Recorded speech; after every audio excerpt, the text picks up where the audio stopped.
Welcome back students. आज हम पढ़ेंगे प्राथमिक सेल का आंतरिक प्रतिरोध ज्ञात करना with the help of potentiometer. Now applications of potentiometer में आज हमारा दूसरा टॉपिक है finding internal resistance of a primary cell, और ये दो टॉपिक ही हमारे पास सिलेबस में है।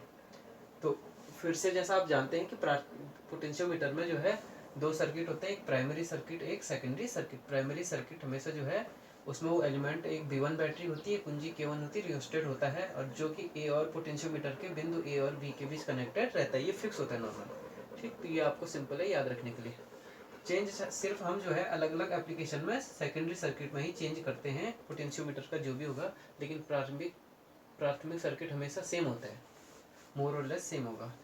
तो अब देखिए फिर से सेकेंडरी सर्किट में आते हैं कि बिंदु ए पे हमने क्या किया कि जिस एक सेल जोड़ा हमने E1, जिस सेल का हमको क्या करना है इंटरनल रेसिस्टेंस फाइंड करना है, वो सेल E1 हमने जो है बिंदु ए पे जोड़ा, उसका पॉजिटिव पोल नेगेटिव को गैल्वेनोमीटर से कनेक्ट करके जॉकी से जोड़ा है। और उसी के पैरेलल में हमने क्या किया, बिंदु ए से ही जो है एक रेसिस्टेंस बॉक्स, आरबी लिखा है रेसिस्टेंस बॉक्स, प्रतिरोध बॉक्स होता है एक, इसमें एक प्रतिरोधों के मान लिखे हुए होते हैं, यानी नॉन रेसिस्टेंस ज्ञात प्रतिरोध होते हैं, ये सारे अलग अलग मान होते हैं, और कुंजी K2 की सहायता से इस प्रकार से जोड़ा। E1 के पैरेलल में रेसिस्टेंस बॉक्स और ये कुंजी हमने इस प्रकार से लगा दी, और इसको गैल्वेनोमीटर से जोड़ते हुए पुनः जॉकी से जोड़ दिया है। हमने कहा माना इसकी विभव प्रवणता K है, पोटेंशियल ग्रेडियंट K है इस तार की AB के, और किसी पोजीशन में AJ1 है, जॉकी की पोजीशन कोई पोजीशन AJ2 है, तो उनकी लेंथ माना L1 L2 हमने ले ली। मीटर स्केल है यहाँ पे, ये मीटर स्केल से नाप के ये पोजीशन हमने सपोज ज्ञात कर ली है। अब देखिए स्टेप इसमें फिर से वही आते हैं जैसे पिछली बार टॉपिक में पिछली वीडियो में किया था, स्टेप वाइज ही करेंगे। कि सबसे पहला काम क्या है, स्टेप फर्स्ट वर्किंग की बात हो रही है। पोटेंशियोमीटर का प्रिंसिपल हम पहले ही पढ़ चुके हैं, तो सिर्फ यहाँ पे वर्किंग करनी है। तो वर्किंग में देखिए फर्स्ट कुंजी K1 को क्या करते हैं, क्लोज या ऑन, क्लोज की K1, कुंजी K1 को जैसे आपने ऑन किया तो यहाँ पे क्या होगा, AB में एक धारा बहने लगेगी A और B के बीच। तार सिर्फ हमने AB एक ही तार दिखाया, वरना इसमें फेरे होते हैं, इस प्रकार से जाके वो B से धारा बाहर निकलेगी। कुंजी K1 को हमने क्लोज कर दिया। अब क्या होगा उससे कि A B के बीच एक पोटेंशियल डिफरेंस क्रिएट हो जाएगा। अब हम क्या करेंगे सेकंड स्टेप में, कुंजी K1 को क्या करना है, हमने खुला रखना है, ओपन K2, कुंजी K2 को खुला रख दिया हमने। तो देखिए ये वाला सर्किट तो यहाँ पे टूट गया कुंजी को खुला रखने पे, तो कौन सा सर्किट हुआ, इंट्रोड्यूस ये वाला कि E1 सेल में आ गया है, E1 is in circuit, E1 circuit में आ चुका है। जैसे कुंजी K2 को खुला रखा तो E1 अपने आप सर्किट में आ गया है ना। आरबी सर्किट रेसिस्टेंस बॉक्स अभी सर्किट में बिल्कुल नहीं आया है क्योंकि यहाँ पे तोड़ दिया है हमने। उससे क्या होगा, हम क्या करेंगे, हम अब इस सेल के कारण जो है क्या करेंगे, नल पॉइंट फाइंड करेंगे, find null point. Null point suppose क्या है ये, लेट इट बी J1, मानो नल पॉइंट क्या है यहाँ पे J1 है। फिर से नल पॉइंट J1 है, तो हिंट फोर्थ स्टेप में क्या आ गया हमारे पास, EMF निकल जाएगा। नल पॉइंट माने फिर से इस सेल से कोई धारा नहीं बह रही है, गैल्वेनोमीटर में विक्षेप 0 है, शंटेड गैल्वेनोमीटर है, फिर से ध्यान रखें यहाँ पे पैरेलल में हमने शंट लगा दिया, तो शंटेड गैल्वेनोमीटर है, गैल्वेनोमीटर में विक्षेप 0 है, तो इससे कोई करंट नहीं बह रहा है मतलब, इसलिए EMF इसका ज्ञात होगा। तो E is equal to K into L1, ये हम पहले पढ़ चुके हैं, E is equal to K into L1 कहाँ से आया है, पोटेंशियोमीटर के प्रिंसिपल से, तो उसमें आप देख सकते हैं E equals K into L1। Suppose ये क्वेश्चन 1 हो गई। अब दूसरा देखो, नेक्स्ट पांचवा स्टेप हमारा क्या होगा, अब हम क्या करेंगे, क्लोज की,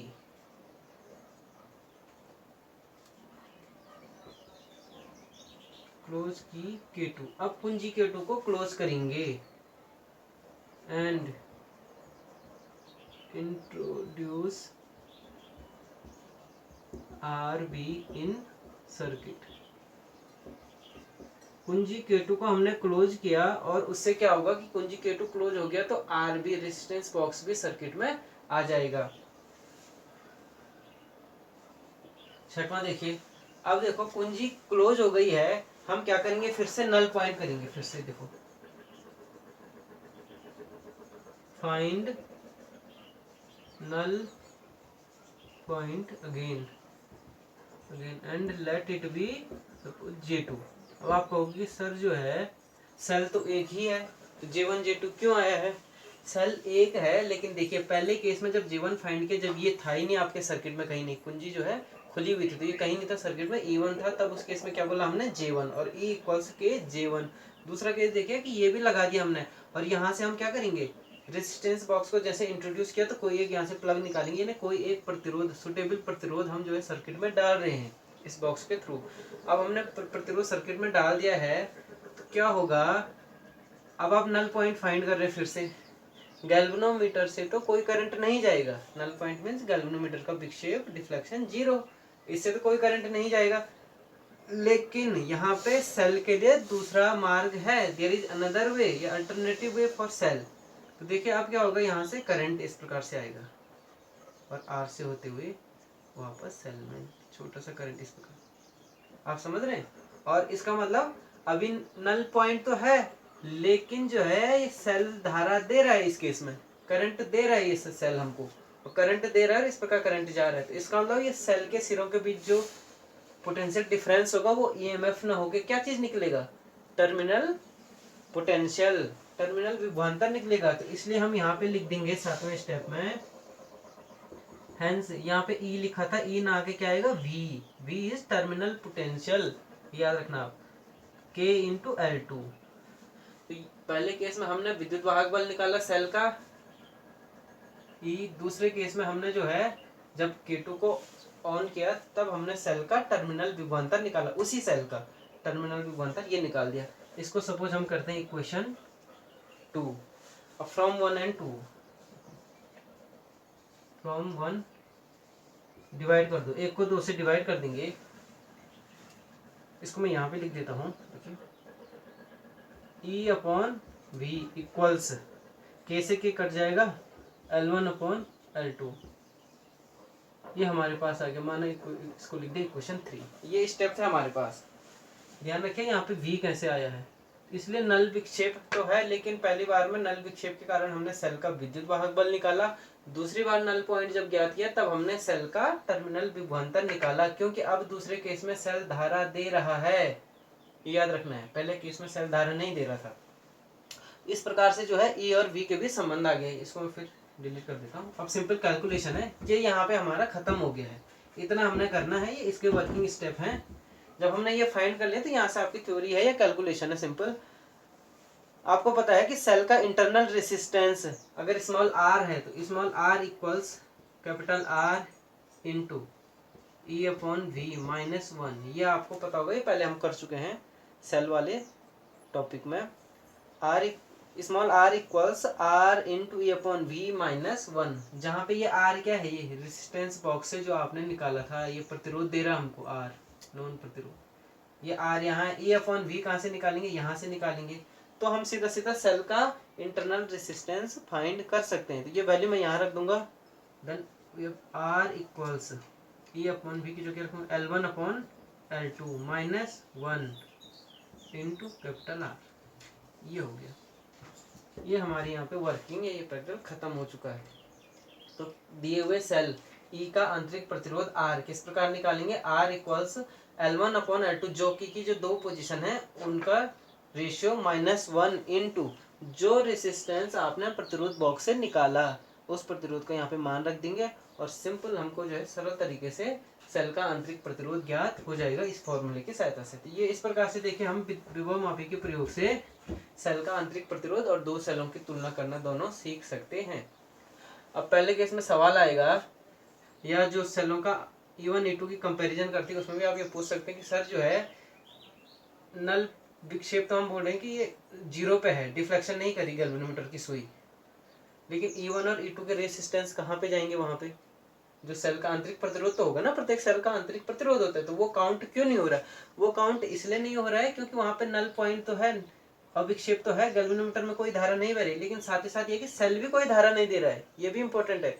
जब तक सेल कोई धारा नहीं देगा तो सेल का आंतरिक प्रतिरोध तो काउंट होगा ही नहीं, सीधा सीधा ईएमएफ निकलेगा। यहाँ दूसरे केस में क्योंकि सेल धारा दे रहा था, इसलिए जो है आंतरिक प्रतिरोध काउंट हो पाया, तब हम आंतरिक प्रतिरोध को कैलकुलेट कर पाए।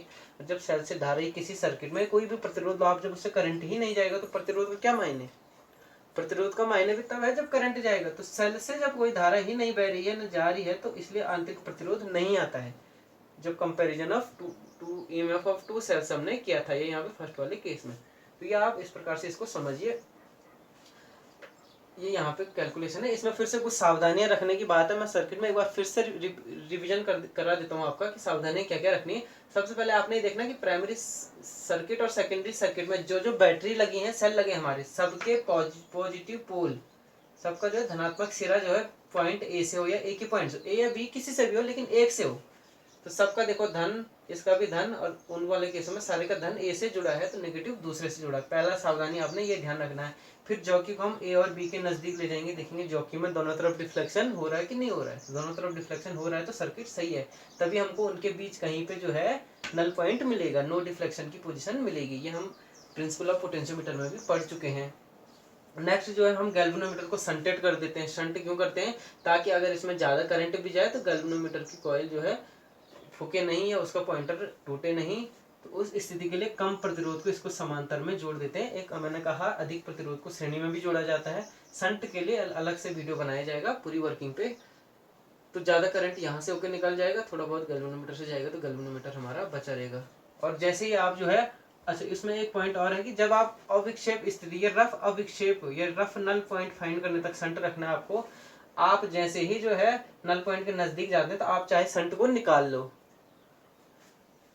जब आप नल पॉइंट के पास पहुंच गए, लगभग आपको लगता है कि आप नल पॉइंट पे पहुंच गए, तो आप शंट को निकाल भी सकते हैं। तो उसका क्या मतलब है? शंट निकाल दे क्यों? अब क्या है, करंट नहीं बहेगा? बिल्कुल नहीं, क्योंकि हमने कहा नल पॉइंट के शून्य विक्षेप की स्थिति में क्या हो रहा है, अब गैल्वेनोमीटर से तो कोई करंट जा ही नहीं रहा, चाहे इस तार में कितना भी करंट जा रहा हो, लेकिन गैल्वेनोमीटर से कोई करंट नहीं जा रहा है। तो इसलिए आप यहाँ पे शंट रखो या न रखो, उसका कोई औचित्य नहीं है। तो इसलिए हम जो है जैसे ही नल विक्षेप के आसपास पहुंचे शंट को निकाल सकते हैं। निकालो ना निकालो वो आपकी मर्जी है, लेकिन अगर निकाल भी देते हैं तो भी क्योंकि यहाँ से कोई करंट जाता नहीं है तो फर्क नहीं पड़ेगा। ये कुछ चीजें हमको ध्यान रखनी है। शंट निकालने से है कि एक तो आपका जो है जॉकी की पोजीशन शार्प हो जाती है, तो इसलिए आपको ये सलाह दी जाती है सावधानी कि आप जैसे ही नल पॉइंट के पास पहुंचते तो शंट को आप निकाल लें, ताकि थोड़ा बहुत जो भी करंट होगा उसको हम और भी ज्यादा क्लियर कर लेंगे। माना बहुत थोड़ा भी करंट है तो वो जो है जॉकी की पोजीशन एडजस्ट करके इसमें जीरो करंट हो जाएगा। इसलिए बोलते हैं शंट जो है शून्य विक्षेप की स्थिति के पास पहुंचते ही शंट को निकाल देना चाहिए। तो ये कुछ सावधानियां हैं। कुंजी पहले K1 दबानी चाहिए हमेशा, उसके बाद K2 या जो भी अन्य कुंजियां हैं। सावधानियों में हमने कहा तीनों सेलों को, ये जितने भी सेल लगे हैं प्राथमिक द्वितीयक में, सबके पॉजिटिव पोल जो है एक ही पॉइंट ए से जुड़े होने चाहिए। नेक्स्ट आपको ये ध्यान रखना है सदैव कि प्राथमिक सर्किट में, इसको ड्राइवर सर्किट भी बोलते हैं, या इस बैटरी को ड्राइवर बैटरी भी कहा जाता है। तो प्राथमिक सर्किट में जो बैटरी लगी है B1, उसका ईएमएफ हमेशा जो है द्वितीयक में लगी हुई सेल से या बैटरी के ईएमएफ से ज्यादा होना चाहिए, इसलिए ड्राइवर कहा जाता है। जो मेन करंट बहेगा इसमें एबी में, वो इसके कारण बहेगा, B1 के कारण। तो दूसरा हमारे पास इंपॉर्टेंट वो याद रखना है कि EMF of B1 should always be greater than EMF of E1 या E2। जैसे कंपैरिजन ऑफ टू सेल में हमने क्या किया था, ईएमएफ ऑफ टू सेल में दो बैटरी लगी थी E1 E2, तो वहां पे B1 हमेशा E1 E2 से दोनों से बड़ा होगा। जब एक इनमें से एक से बड़ा है एक से छोटा है तो फिर से आपका सर्किट काम करना छोड़ देगा। तो इसलिए ये सावधानी हमको जरूर ध्यान में रखनी चाहिए कि ये सेल हमेशा इसका विद्युत वाहक सदैव द्वितीयक में लगी हुई बैटरियों के सेलों के विद्युत वाहक बलों से हमेशा अधिक हो। फिर उसके बाद नेक्स्ट सावधानी में अगर हम कहें कि जॉकी को हम कहते हैं तार पे ज्यादा रगड़ना नहीं चाहिए, बहुत ज्यादा, सिर्फ कांटेक्ट कर दो स्लाइटली। ज्यादा रगड़ेंगे तो हो सकता है तार को कट जाए, या हो सकता है तार पतला हो जाए कहीं पे, तो इससे उसका व्यास एक समान नहीं रहेगा या मोटाई उसकी चेंज हो जाएगी। धारा जो है फिक्स होनी चाहिए आरएस के माध्यम से, ताकि वो प्रवणता आपकी सेम रहे। धारा का मान बदलना नहीं चाहिए सर्किट में जब आप एक्सपेरिमेंट कर रहे हैं थ्रू आउट। बहुत अधिक करंट ना बहे, इसमें तार बहुत ज़्यादा गर्म हो जाए तो भी हमारे के की वैल्यू चेंज हो जाएगी। तो ये कुछ सावधानियाँ थी, या आपने पोटेंशियोमीटर का जब भी आप एक्सपेरिमेंट करते हैं, उसका प्रिंसिपल है, तो हमेशा ये सावधानियां हमको ध्यान में रखनी है। प्राथमिक सर्किट क्या है, सेकेंडरी सर्किट क्या है, उनमें लगे हुए सेल्स क्या है, कौन कौन से, और उनके ईएमएफ कितने कितने हैं, किसके ज़्यादा होने हैं, किसके कम होने हैं, ये सारी चीज़ें हम ध्यान में रखेंगे। आशा करता हूँ ये लेक्चर आपको पसंद आएगा। धन्यवाद।